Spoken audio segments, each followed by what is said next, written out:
ऐसी बात नहीं है कि याद नहीं करते, लेकिन कब याद करते हैं? शिवरंजनी में कब याद करते हैं? जब हमारे ऊपर दुख आता है तो कि दुख में सुमिरन सब करे, कि सुख में करे न कोई, और जो सुख में सुमिरन करे तो दुख काहे हो। गुरुवर, हम परमात्मा को याद करते हैं कब? जब हमारे जीवन में संकट आती है तो। अगर इसी को याद करेंगे सुख में, तो हमारे जीवन में कष्ट ही क्यों आएगा?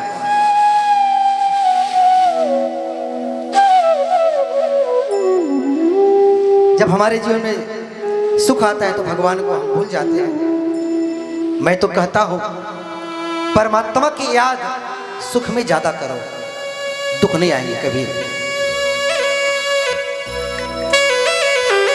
सुखदेव जी कहते हैं कि राजन, मुझे एक बात याद आ रही है।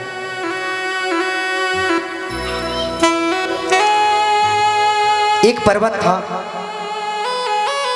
अष्टम स्कंद में प्रवेश किए हम लोग। एक पर्वत था, उसका नाम था त्रिकुट पर्वत। त्रिकुट का अर्थ है 3 प्रकार के शिखरों से घिरा हुआ पर्वत को त्रिकुट पर्वत कहते हैं। बड़ी बड़ी कंदराएं हैं उसमें, बड़े बड़े जीव जंतु हिंसक जानवर भी रहते हैं, और उसी पर्वत पर एक हाथी भी रहता है।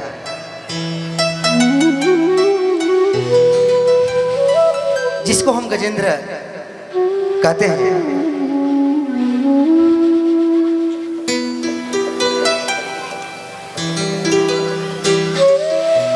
उनको पद क्या मिल गया था, लेकिन तिल भर भी पाँव नहीं छोड़ा पाए। वो छोड़ करके चले गए अपने पिता को।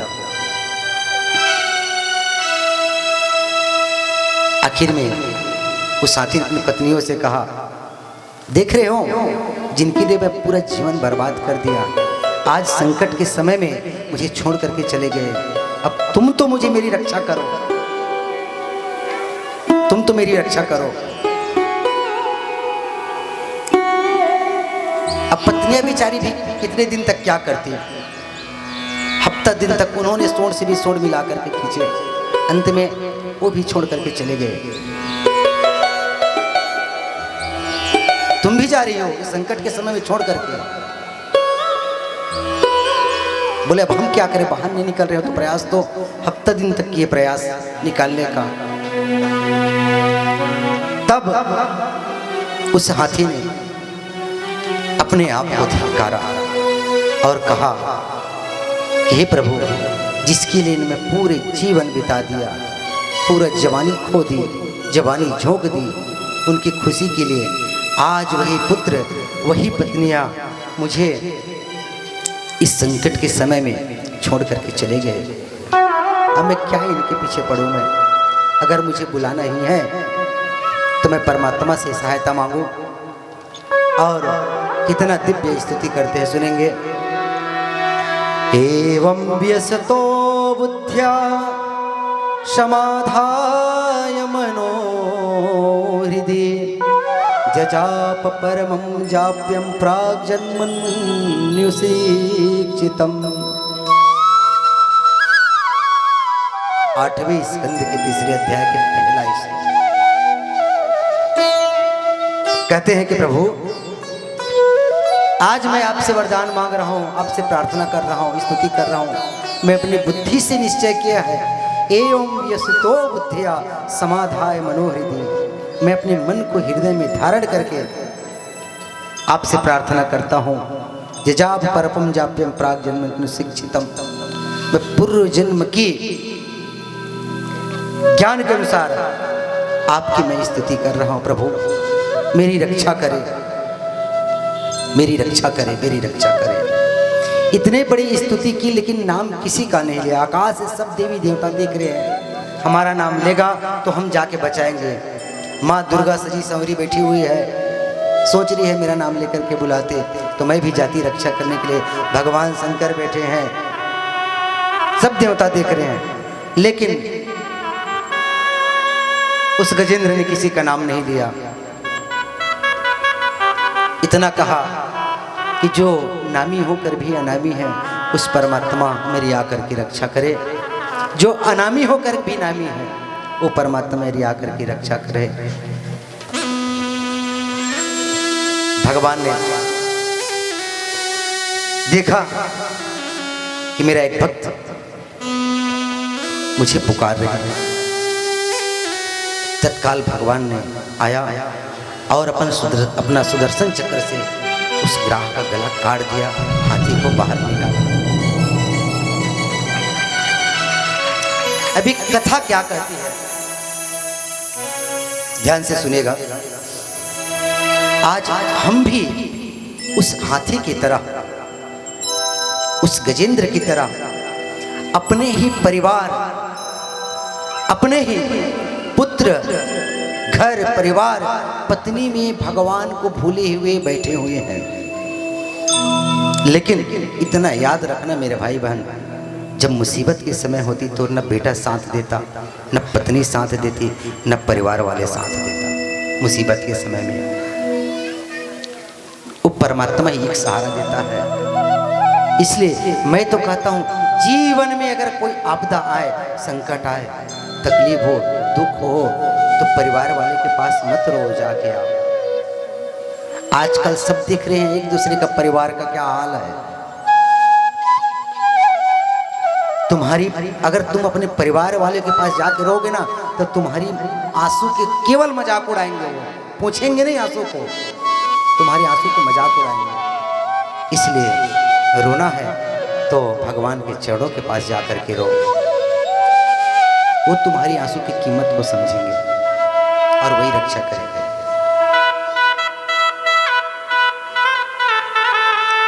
संसार के पास मत जाओ, संसार के पास अपना दुखड़ा मत सुनाओ। ये गजेंद्र कौन था, कैसे हाथी बना, और ये ग्राह कौन था, कैसे मगरमच्छ बना।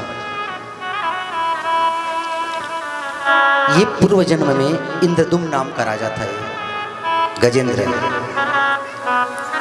एक बार अगस्त ऋषि जो है एक सभा में आए और अगस्त ऋषि के सबने उठ करके स्वागत किया, और ये गजेंद्र हाथी जो है बैठे रह गया। ये इंद्रदुम्न नाम का राजा जो है बैठे रह गया। अगस्त ऋषि को बुरा लगा और उन्होंने श्राप दे दिया कि जाओ, सब लोग खड़े होकर के मेरा स्वागत किया है और तुम हाथी की तरह बैठे हो, हाथी ही बन जाओ। उस इंद्रदुम्न राजा ने क्षमा मांगी कि ऋषि मुनि सब मुझे क्षमा कर दो, तो मेरा श्राप तो निकल गया, इतना है तुम्हारा उद्धार भगवान करेंगे। और ये ग्राह कौन है, ये जैसे आपने लीला देखे होंगे, लीला में कोई जोकर रहता है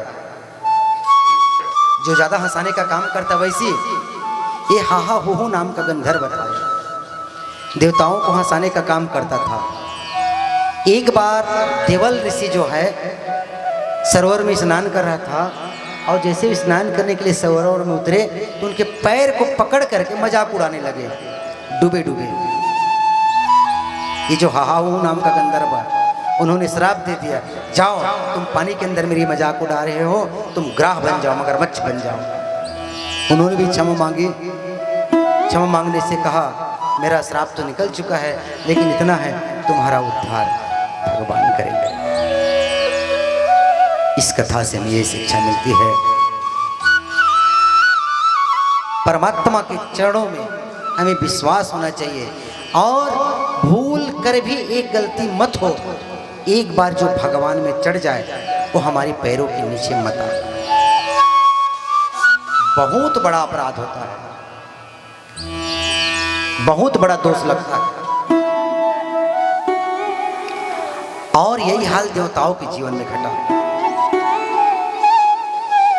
एक बार दुर्वासा ऋषि भगवान के पास आए, भगवान ने उनका, अब ध्यान से सुनेगा, बिल्कुल हम 52 अवतार की भूमिका बना रहे हैं और उसमें प्रवेश कर रहे हैं।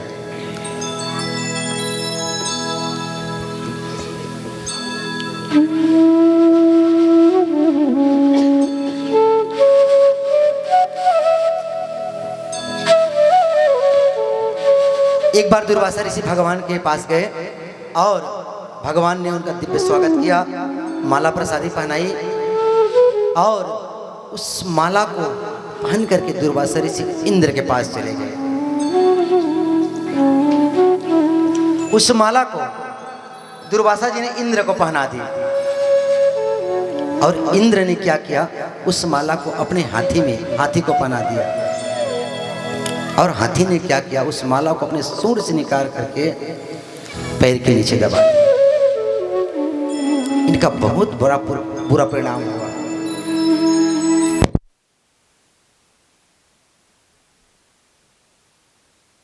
लक्ष्मी से हीन होना पड़ा उनको।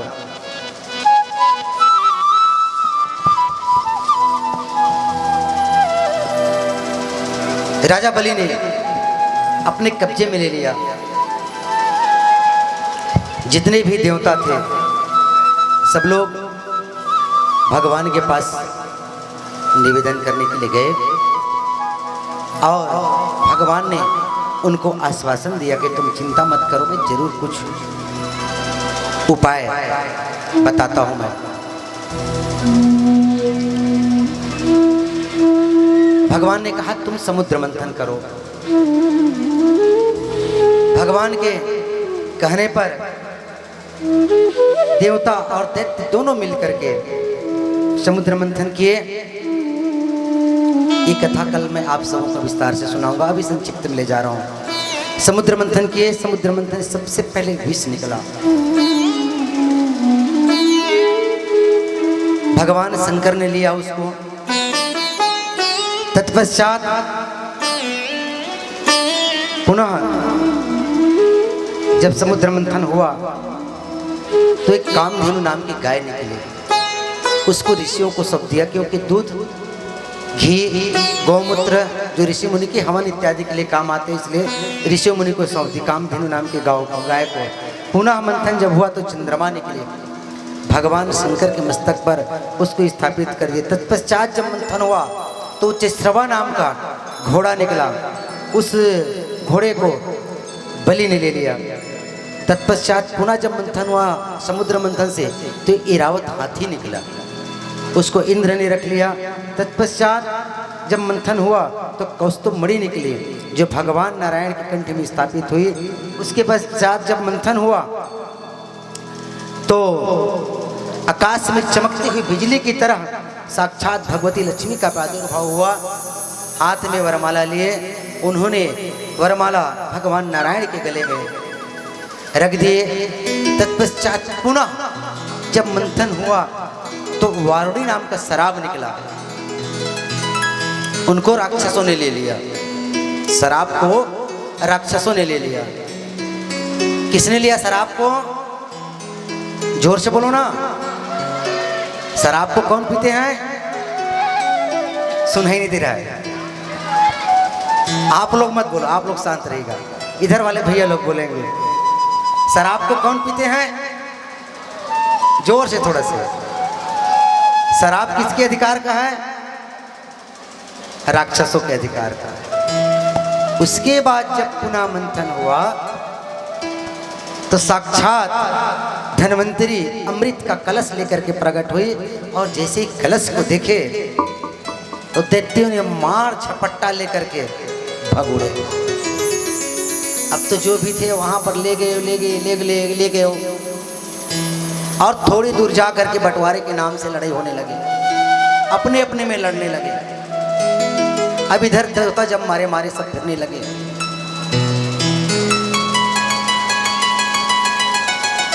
अमृत ले लिए। सभी देवता भगवान के पास गए। भगवान ने कहा चिंता मत करो, मैं सब व्यवस्था करता हूँ। मैं भगवान ने मोहिनी रूप लेकर के गए और उस भगवान के मोहिनी रूप देख करके जितने भी दैत्य थे, राक्षस थे, सब आकर्षित हो गए। भगवान मोहिनी के ऊपर विश्वास करके उन्हीं के हाथ में उस अमृत के कलश को दे दिए और भगवान ने देवताओं को अमृत बांट दिया। चुन चुन करके राक्षसों को मार दिया और पुनः स्वर्ग पर अधिकार जमा लिए। देवता शुक्राचार्य जो दैत्यों का गुरु है, उन्होंने अमृत संजीवनी विद्या से उनको सबको जीवित किया। एक दिन बलि अपने गुरु से निवेदन किया कि महाराज अब तो हम मारे मारे फिरे, हम क्या करें। तो शुक्राचार्य ने कहा 3 काम करो। जो जीवन में 3 काम करता है, याद रखिएगा, इस कथा से हमें शिक्षा मिलती है।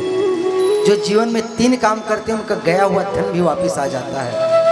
शुक्राचार्य ने बलि से कहा कि बलि तुम एक काम करो, तुम गुरु की सेवा करो और गौ की सेवा करो और संत सेवा करो। जो अपने जीवन में तीनों का सेवा करते हैं उनका खोया हुआ धन भी वापस आ जाता है। गुरु की आज्ञा मान करके बलि ने वैसा ही किया। और एक दिन शुक्राचार्य ने आशीर्वाद दिया, जाओ तुम स्वर्ग पर चढ़ाई कर दो। पूरी सेना के साथ बलि ने स्वर्ग पर चढ़ाई कर दिया और देवता पुनः फिर मारे मारे फिरने लगे, दर दर ठोकर खाने लगे इंद्रादि।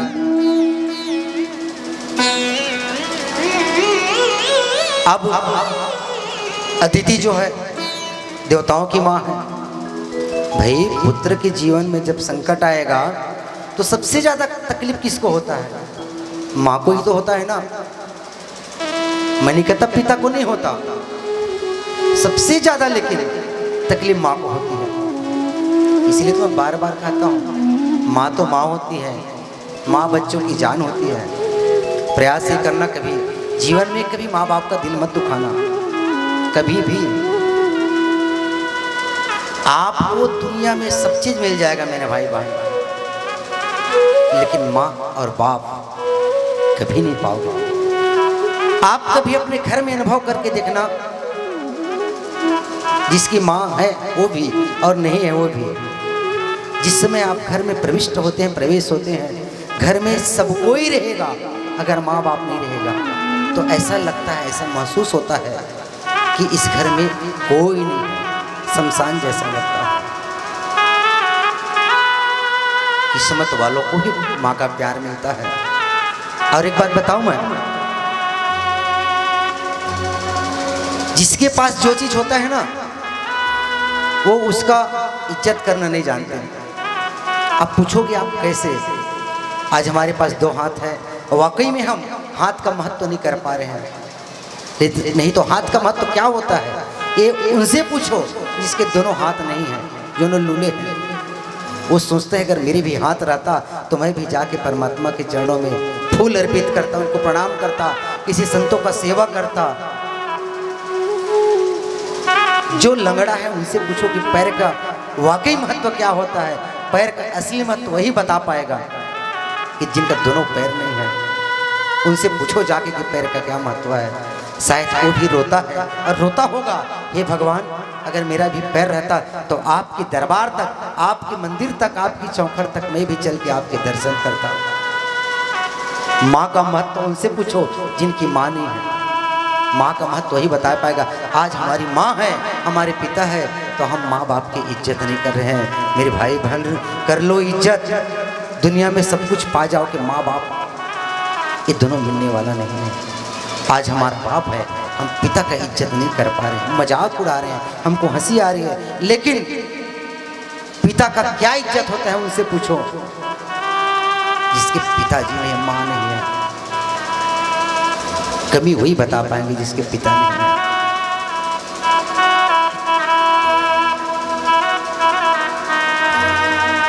माता अदिति रो रही थी।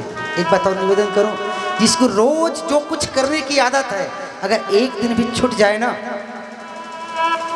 तो उनको अच्छा नहीं लगता। आज यही हाल माता अदिति का हुआ। दैत्य स्वर्ग पर चढ़ाई कर दिए, पूरे सब संपत्ति छीन लिए, मारे मारे फिर रहे हैं। कश्यप ऋषि से प्रार्थना किया, क्या बात है देवी आज तुम उदास क्यों हो, क्यों उदास हो? उन्होंने कहा तुम्हें क्या पता, तुम माँ होती तो जानती ये पुत्र के जीवन में जब संकट आता है तो कितना कष्ट होता है। उन्होंने समझाया चिंता मत करो, मैं कुछ उपाय करता हूँ। उन्होंने एक पयो व्रत बताया। तुम चाहती क्या हो? बोले, मैं यही चाहती कि मेरा घर भी कोई एक ऐसा पुत्र हो जो मेरे पुत्रों का राज्य ला करके वापिस करे। एक उपाय करो, तुम पयो व्रत का अनुष्ठान करो। ये फाल्गुन शुक्ल पक्ष के प्रतिपदा से लेकर के त्रयोदशी तक किया जाने वाला व्रत है। जिस माँ का पुत्र नहीं हो रहे हैं, अगर वो माँ श्रद्धा से ये व्रत को करते हैं तो निश्चित है भगवान की तरह उनके गर्भ से पुत्र होते हैं। दूध पी करके 12 दिन तक का व्रत है, 12 दिन तक किया जाता है। फाल्गुन शुक्ल पक्ष प्रतिपदा से लेकर के त्रयोदशी तक किया जाता है। निष्ठा से माता अदिति ने व्रत किया और समय बीतता गया। श्रोणयाम श्रवण द्वादश्याम मुहूर्ते विजितम प्रभु सर्वे नक्षत्र ताराधास चक्रुजस्तम दक्षिणम। प्रादुर्भाव माता अदिति के गर्भ से बावन भगवान का हुआ। बोले बावन भगवान की जय। दिव्य उनका संस्कार कराए। माता अदिति ने भगवान को कोपिन पहनाई। बृहस्पति ने आकर के प्रभु को जनेऊ धारण कराया और दिशाओं के स्वामी भगवान को छत्र समर्पित किया। ब्रह्मा जी ने भगवान को कमंडल समर्पित किया। सप्तऋषि ने भगवान को कुशा समर्पित किया, खड़ाऊ समर्पित किया। अब ऐसा कहते कि ब्राह्मणों का जब जनेऊ संस्कार होता है तब 5 घरों से भिक्षा लेते हैं और भिक्षा में जो कुछ भी मिलता है उसको अपने गुरु को समर्पित करते हैं।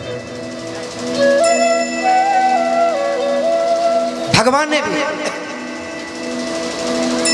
वही किया। संस्कार होने के बाद जो कुछ भी 5 घरों से भिक्षा मिली उनको अपने गुरु को देने के लिए गए तो कहा कि छोटी मोटी भिक्षा से मैं प्रसन्न नहीं होऊंगा, अगर मुझे स्वागत करें। आप दोनों हाथ जोड़ लेंगे वहीं से कि स्वागतम ते नमस्तुभ्यं ब्रह्मान किम करवामते ब्रह्मर्षिणाम तपः साक्षात् मन्ये त्वार्यपूदरम। आइए आइए प्रभु, आपका बहुत बहुत स्वागत है। भगवान आपका स्वागत है। भगवान को देखकर राजा बलि तो गदगद हो गए। उनके हृदय में, हृदय रूपी समुद्र में आनंद रूपी हिलोरे उठने लगे और दौड़े दौड़े गए और जाकर साष्टांग चरणों में प्रणाम किया और कहा कि प्रभु आपके स्वरूप को देखने के बाद तो मुझे ऐसा लगता है मैं सब कुछ आज लुटा दूं, आज सब कुछ देने को मन चलता है। और बावन भगवान भी कम चालाक नहीं है। अगर किसी से कुछ लेना है ना तो बिल्कुल कुछ दिखाना पड़ता है, त्याग दिखाना पड़ता है। बावन भगवान भी बिना मतलब का कंठी जाप कर रहे हैं। जो बलि महाराज पूछ रहे, बोलो ना भगवान कहाँ से आए हो, क्या नाम है तुम्हारा, आपके माता पिता का क्या नाम है, तुम्हारे मस्तक का तेज दिखने से ऐसा लग रहा है आप तो साक्षात परमात्मा हो। आज मैं धन्य हो गया, आज मेरा यज्ञ सफल हो गया आज। लेकिन कुछ तो बोलो, मुझे तो लगता है सब कुछ आपको दे डालूंगा, लेकिन कुछ तो बोलो। बलि महाराज बिल्कुल सब कुछ समर्पित करने के लिए व्याकुल, लेकिन बावन भगवान बिल्कुल मौन। बावन भगवान सोच रहे हैं और श्रद्धा बढ़ने दो, इनको जाएगा कहाँ, ये तो चंगुल में फंस चुका है, और तो श्रद्धा बढ़ने दो। जब बहुत देर हो गई, भगवान की माला पूरी हो गई, तब भगवान ने कहा अच्छा तुम्हारा ही नाम बलि है। बोले हाँ मेरा नाम बलि है। बोलो ना महाराज, आपको देखने के बाद सब कुछ दे दूं ऐसा लगता है मुझे। बावन भगवान ने कहा देखो बलि तुम्हारी श्रद्धा तो बहुत है, लेकिन मेरी क्या आदत है, मैं कुछ लेता नहीं, क्योंकि मैं नियम वाला हूं। अगर आपसे आज कुछ ले लिया तो मेरा नियम बिगड़ जाएगा, फिर क्या चीज की जरूरत है मुझे। बारिश होती है छतरी ओढ़ लेता हूं, मुझे कोई चीज की आवश्यकता नहीं है। जल पीने के लिए कमंडल है, भिक्षा पात्र है, और क्या कुछ नहीं चाहिए मुझे। कहीं भी पड़ा रहता हूं मैं, लेकिन कुछ तो बोलो भगवान, कुछ तो बोलो। मैं आपके इस झांकी को देखने के बाद मुझे लगता है मैं सब कुछ अपना सर्वस्व लौटा दूं। मैं बोले मैं अकेला हूं, मुझे कोई चीज की आवश्यकता नहीं। महाराज अकेले तो विवाह कर लो, सुंदर कन्या ब्राह्मणी कन्या से आपका विवाह कर देता हूं, कुछ नहीं चाहिए मुझे। विवाह के बाद आके रोना ही पड़ता है। बोले कैसी बात करते हो महाराज, गृहस्थ जीवन तो सबसे सुंदर जीवन है। बहुत लंबी कथा है यहाँ पर की, सारी कथा मैं आप सबको विस्तार से सुनाऊंगा, चिंता मत करिएगा आप लोग। बहुत हो गया। तब बावन भगवान ने कहा देखो बलि, अब कुछ ऐसा करते हैं,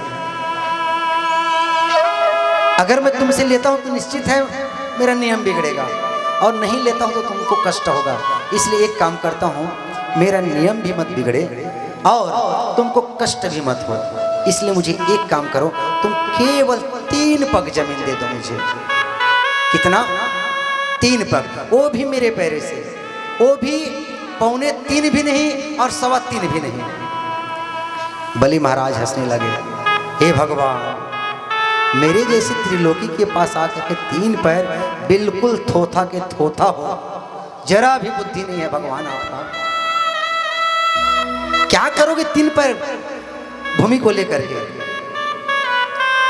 बस एक आसन के लिए जगह बना लूंगा वहां पर, मुझे कुछ नहीं चाहिए।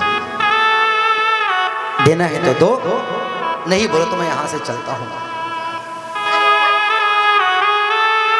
बलि ने कहा प्रभु जैसे इच्छा, लेकिन एक काम करो प्रभु, आपका पैर छोटा छोटा है, हम लोग राक्षस हैं, हमारे पैर से नपवा लो, थोड़ा तो बड़ा हो जाएगा। नहीं लूंगा तो मैं अपने ही पैर से नापूंगा।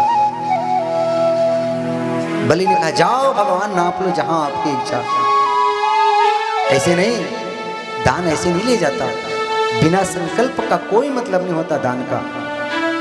बिना संकल्प का हर दान अधूरा रहता है। न देने वालों का फल मिलता, न लेने वालों को फल मिलता।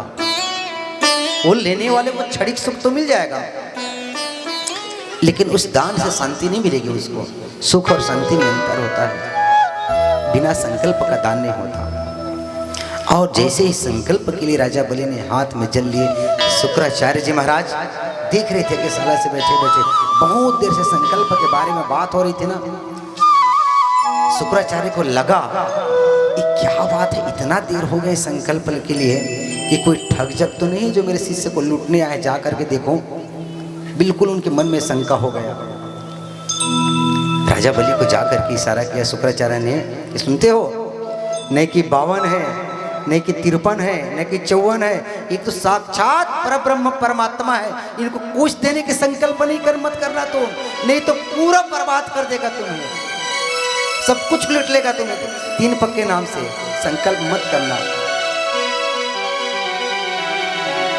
भगवान 52 ने सोचा वो तो दे रहा है, वो तो पूरा त्रिलोकों को सौंपने के लिए तैयार है, लेकिन इसको क्यों तकलीफ हो रही है।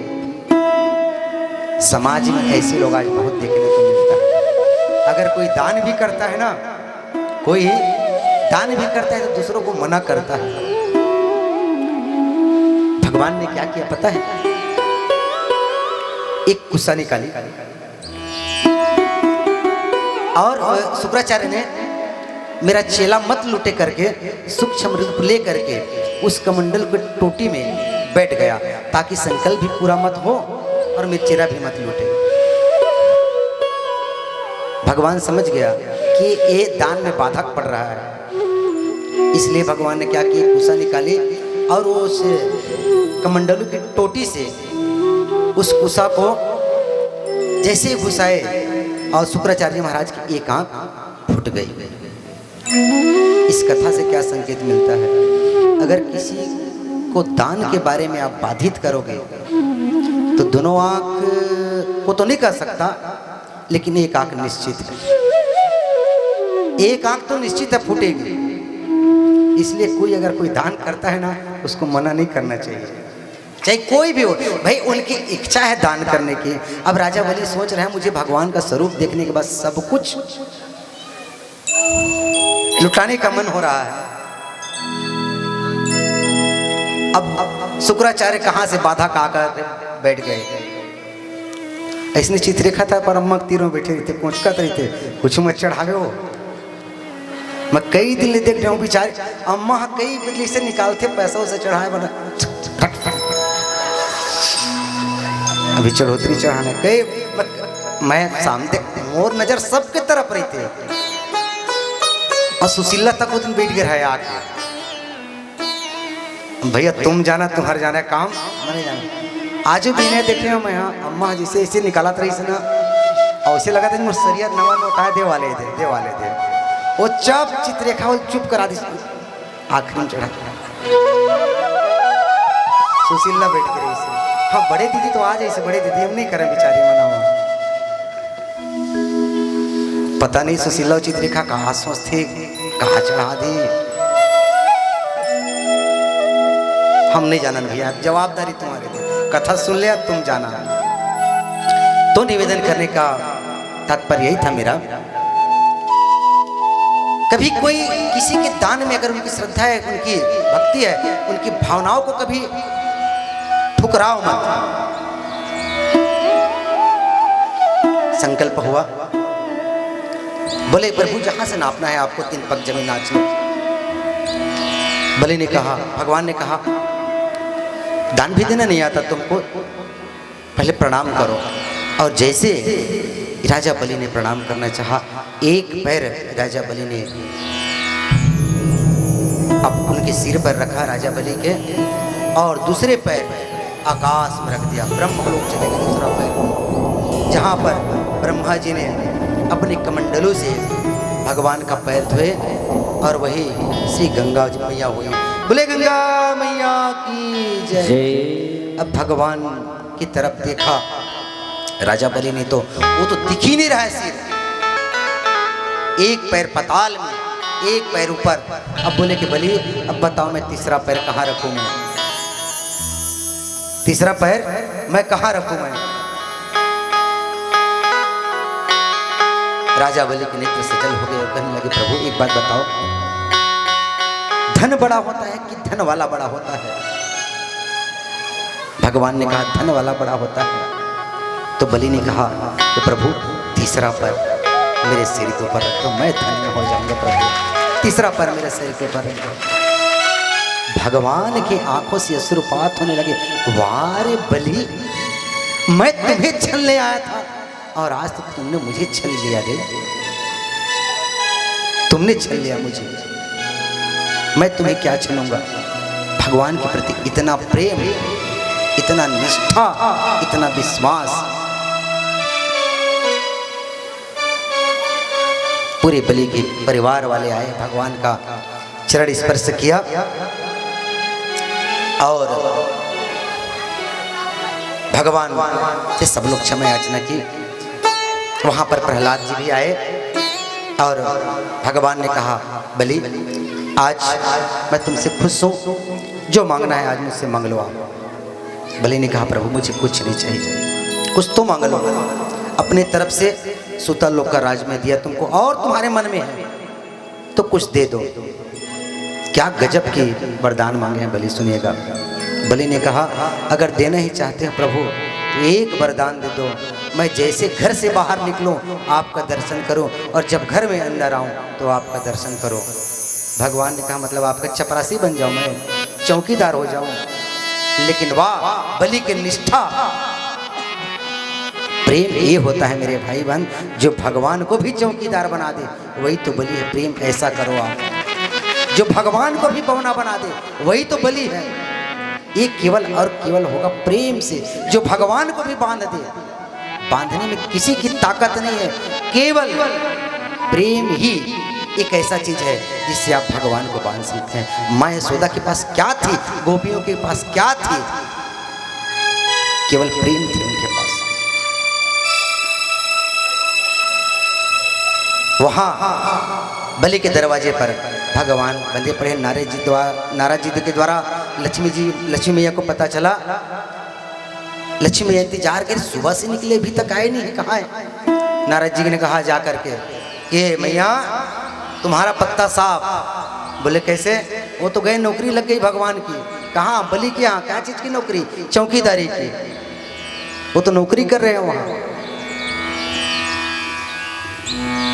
कुछ उपाय संत महाराज, एक उपाय है, कल रक्षाबंधन है, जाकर के राखी बांधो राजा बलि को और कुछ मांगने के लिए बोलेंगे तो मांग लेना, होता है दरवाजे में खड़े हैं उसी को दे दो भैया करके, मिल जाएगा। वैसे ही किया। 3 पग का मतलब होता है मेरे भाई बहन, जिन्होंने परमात्मा को अपना तन मन और धन तीनों अर्पण करते हैं। भगवान तो कहते हैं जो तीनों मुझे अर्पण कर देंगे, आज भी उसके दरवाजा में बैठ करके मैं चौकीदारी करने के लिए तैयार हूँ। भगवान आज भी कहते हैं अनन्यासिदंतो मामे जना पर्युपास्ते तेषां नित्याभियुक्ता नाम योग क्षेमम वहां में हम। इसी के साथ आज वाणी विराम। कल मैं पूरी कथा पूरा करूँगा, सबको संक्षिप्त में कहा हूँ मैं, पूरी कथा कल विस्तार करूँगा समय भाव को देखते हुए मुख्य जवान के द्वारा।